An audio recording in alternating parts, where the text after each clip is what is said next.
আমার মর্জিনা রে,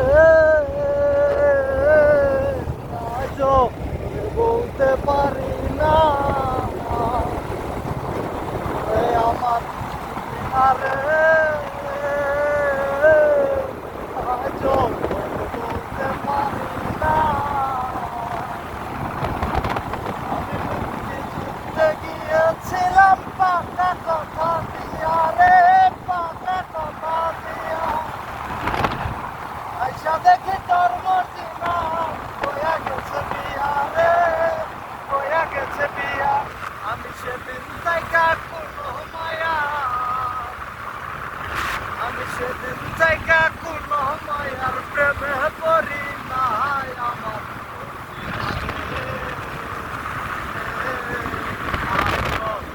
বলতে পারি না। আমি 9 মাস পরে ফিরাই আইলাম যুদ্ধ